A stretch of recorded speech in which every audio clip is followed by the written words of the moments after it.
Hey, I'm Stephen Anthony Bailey. Welcome back to episode number 7 of the Actors Vlog. Today is going to be kind of a catch-all as far as what subject I'm going to be talking about.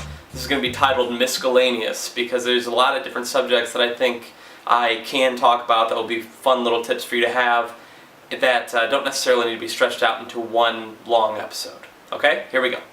First thing we're going to talk about today is the union, SAG-AFTRA. I'm a SAG-AFTRA member, very proudly.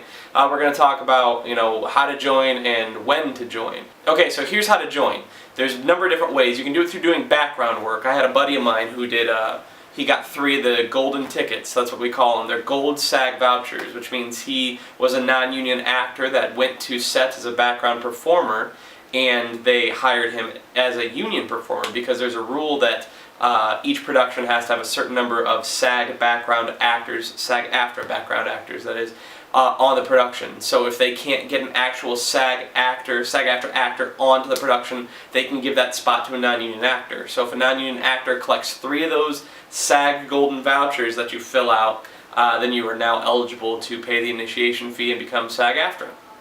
Another way to do it is to be in a sister union like AGVA or Actors Equity. Once you're in one of those unions for, I think it's just over a year, then you are eligible to become, you are SAG eligible and you can pay the initiation fee as well. The third way is the way that I did it, actually. I was AGVA and I didn't want to wait that long. So I did a SAG New Media project, which essentially was just an internet video that we got SAG-AFTRA paperwork filled out on, and essentially they just Taft-Hartley. You know what that is? Taft-Hartley is a form that you fill out for a non-union actor that has a speaking role inside of a SAG-AFTRA project. So with the new media rule that they have, I was a speaking part in a 6-minute video and I became eligible. Now once you're eligible, there is a difference between being eligible and actually being SAG-AFTRA. Being eligible only means you can become SAG-AFTRA. You are allowed to pay the initiation fee.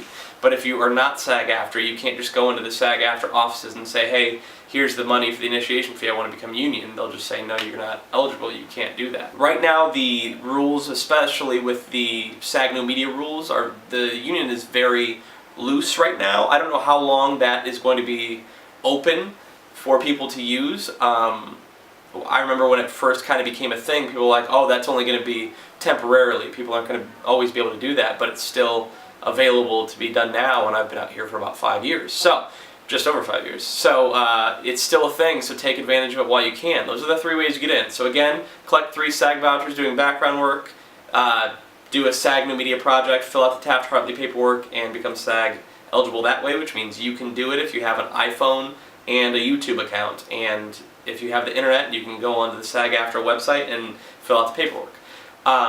And then the third way, of course, is by being in the sister unions.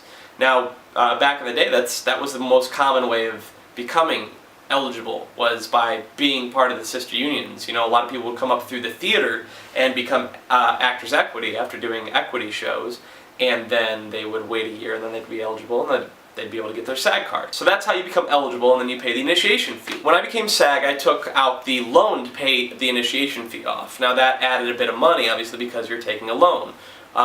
So I think it came out to just over $3,000, which is pretty pricey, and it took me a year to pay off. I paid it off early, which was nice.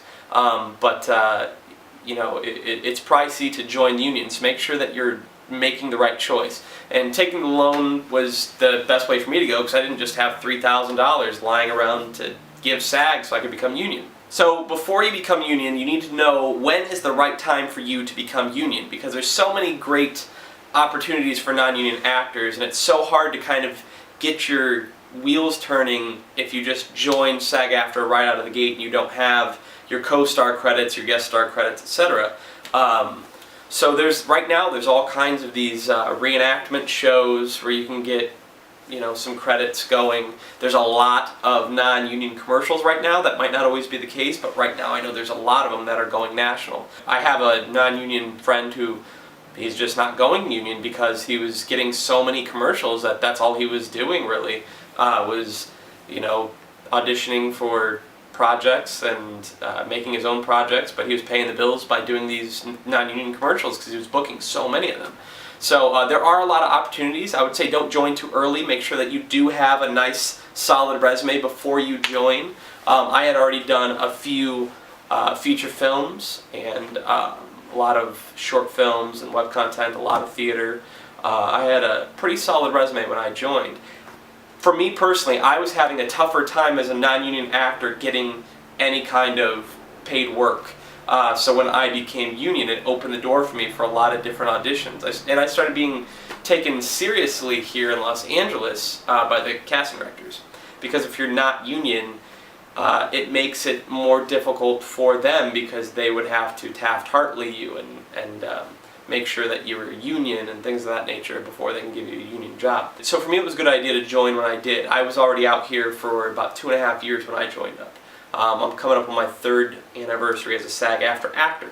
So it was a good idea for me at the time because I had kind of already gone through the circle of LA and done what I could do as a non-union actor, and then made the jump and I started getting more auditions than I was in the non-union world. So it helped me out tremendously and gave me a lot of opportunity. It legitimized me in a way, and agents started looking at me, managers started looking at me, casting directors started looking at me. Before I didn't, but I know a lot of actors who are non-union that if they became union, it might make their lives even harder as far as finding work. So you just have to feel it out for you. I can't really tell you through the camera to do it or not do it. You just have to kind of figure that out on your own. Are you getting a lot of auditions right now as a non-union actor? Have you done everything that you can as a non-union actor to put your reels together? Do you have good headshots? Do you our representation, are they calling you back, calling you in for meetings, anything like that? Are you getting any feedback? I know for me, I wasn't, so I wanted to shake things up and become union, and I did, and it helped me out. So you don't want to roll the dice with your career. You want to make sure that you are ready to make that leap to SAG-AFTRA, because there's really no going back. I mean, there is this thing called FICOR, where essentially you go backwards, but there aren't a lot of success stories when it comes to actors going FICOR. Jon Voight is most famously a FICOR actor who is very successful and works a lot as an actor, but you don't hear many stories of people being able to go FICOR and continue becoming successful. But you know, it's again, it's up to you. I wouldn't recommend that. But just make sure that you are ready to go SAG-AFTRA, because once you go, there are a lot of benefits. Like every year there's the SAG Awards. I am a SAG voter, so I get the SAG DVDs every year that for the nominated movies and performances and things like that. There's the SAG-AFTRA Foundation. They have a lot of workshops and voiceover workshops at the Don LaFontaine Lab. There's a lot of screenings that you get to go to. Then there's also the SAG-AFTRA Conservatory that has a bunch of classes every fall, and you're thrown in the pool of the actors that work with the AFI students for their films. So there are a lot of perks to becoming SAG-AFTRA, but again, just make sure that you're ready. Okay, the other topic I want to talk about today are casting director workshops. Now this is a bit of a hot button topic, so that's kind of why I want to talk about it today. There are a lot of actors that are against it and a lot of actors that are for it. I think every actor in Los Angeles essentially has been to at least 20 to 30 of these things. I say it every single video, being an actor is very, very expensive. And when you're going to workshops at $30 up to $50 or $60 a pop, when you should be spending that on your scene study classes or new headshots or getting your demo reels or making your own projects, you know, it can be a bit of an issue to look at where your money's going. We all only have a certain amount of money. We're all not, you know, just made of money. So, do I think that you should go to casting director workshops? I can't tell you that I think you should, and I can't tell you that I think you shouldn't. It's a tough thing when we, as actors, we do need to respect ourselves. So this pay-to-play thing that we're doing, where, I mean, these workshops can be beneficial as far as getting in front of the casting director that might not normally see you. Maybe they don't like your representation. Maybe they just aren't seeing you through the submission process. Because so many actors are being submitted, it is a way for you to get ahead of the crowd. I get that. And I get that some actors, especially when they're newer, It's a great way to get over your nerves and perform in front of a casting director and perform in front of people. And I can see that it could be beneficial for newer actors as far as figuring out how casting director works, how casting works. I can help you out by telling you how to make that education be a lot cheaper and work a lot faster for you. Is set up a casting call of your own for something that you're filming. Put together a short film and you set up the casting. Because when you see what it's like to have that breakdown with all the submissions, you're gonna start judging those actors very quickly. And judging sounds like a bad word, but it's a great word right now, because when you're judging those actors, you're seeing, oh, I don't like that headshot. This guy doesn't even have a demo reel up. Or, I hate his demo reel. Or, why did he submit for this? He's not right for this part. Or whatever. You're going to start seeing how critical you become. And this is how critical casting directors are. It sounds like a bad thing, but it's not. They need to be able to work proficiently, and they want to see that you are being submitted properly so that they can get the right people into the right slots. And you're going to see very quickly just how casting works. So you don't need to go to 30 casting director workshops to do it. Now, if there's a casting director that casts a show that you think your brand is right for, that you are absolutely right for, and you want to go to that casting director workshop, I would say go for it. But I would say don't make it a habit. I would say don't spend $5,000, $6,000 on casting director workshops. Target them. It's the same thing with targeting an agency that you think you're right for, or targeting with your mail outs or whatever it may be. Target is fine.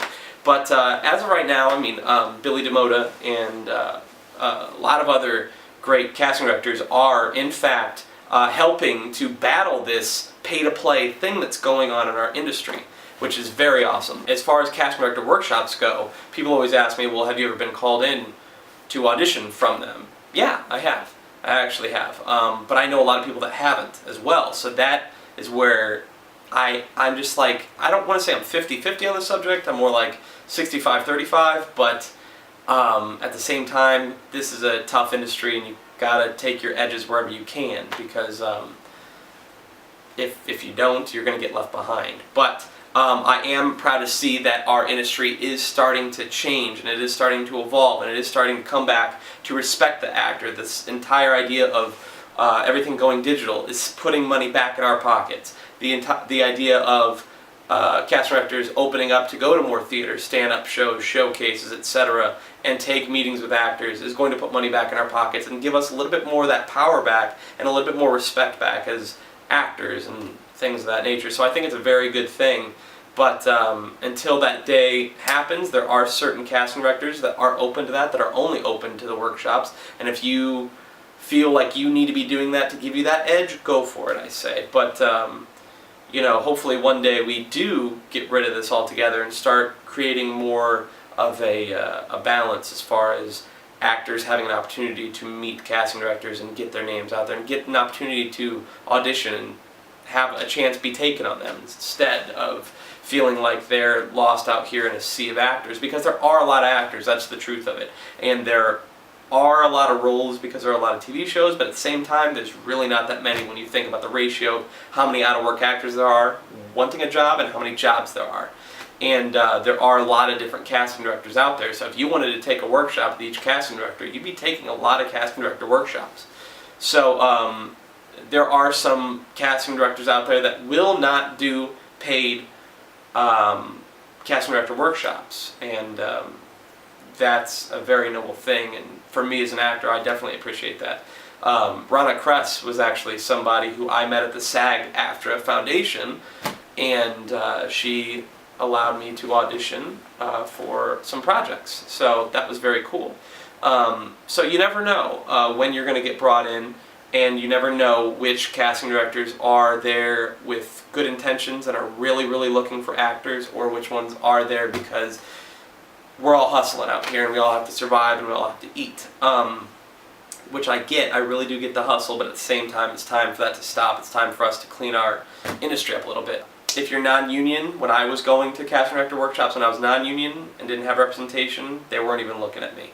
And then when I got an agency and a management company and I was union, all of a sudden they start, okay, really looking at me and really talking to me, and I started getting brought in for things. So it's all a matter of putting your, yourself together and making sure that you're brand is as strong as possible. I mean, everyone wants to buy Nike. They don't want to buy an off-brand no-name sneaker that doesn't even have a logo on it, right? So that's my thought on casting director workshops and my thoughts on the union.